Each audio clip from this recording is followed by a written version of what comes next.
Maharashtra Bhushan doctor Nanasaheb Dharmadhikari यांच्या जयंतीनिमित्त राज्यासह देशभरात आज विविध सामाजिक उपक्रमांना सुरुवात झाली. डॉक्टर नानासाहेब धर्माधिकारी प्रतिष्ठान देवदंडा यांच्या वतीने राबवण्यात येणाऱ्या भव्य स्वच्छता अभियानाला पालघर जिल्ह्यात उत्स्फूर्त प्रतिसाद पाहायला मिळाला. यामध्ये पालघर, तलासरी, उंबरगाव, सेलवास या ठिकाणी पालघर जिल्हा समितीमार्फत स्वच्छता अभियानाचे आयोजन करण्यात आले होते. पालघरमध्ये हजारो श्री सदस्यांनी शहरातील प्रमुख रस्ते, जिल्हाधिकारी कार्यालय परिसर, शासकीय कार्यालय, दवाखाने आणि सार्वजनिक ठिकाणी स्वच्छता मोहीम हाती घेतली.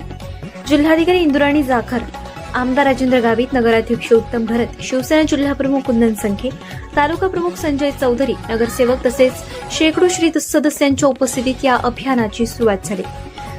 तलासरी तहसीलदार अमोल पाठक, नगराध्यक्ष सुरेश भोये, नगरसेवक सुरेंद्र निकुंभ, उपसभापती नंदकुमार हाडळ आणि स्थानिक सामाजिक कार्यकर्त्यांच्या उपस्थितीत स्वच्छता मोहीम राबवण्यात आली. प्रतिष्ठानामार्फत वर्षभर अंधश्रद्धा निर्मूलन, समाज प्रबोधन, बाल संस्कार मार्गदर्शन, आध्यात्मिक बैठका, रक्तदान व आरोग्य शिबिरे, वृक्ष लागवड, विहीर सफाई, जल पुनर्भरण, व्यसनमुक्ती अभियान आणि गरजू विद्यार्थ्यांना शैक्षणिक साहित्य वाटप असे विविध उपक्रम राबवले जातात.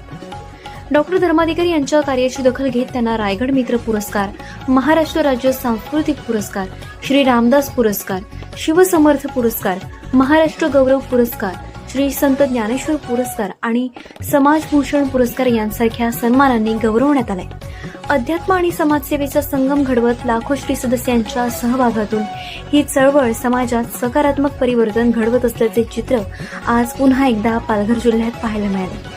स्वच्छता अभियानाची ही मोहीम 1 मार्च रोजी महाराष्ट्रभर घेतली जाते. या ठिकाणी श्री सदस्य यांचे जिल्हाधिकारी व लोकप्रतिनिधींनी विशेष कौतुक केले.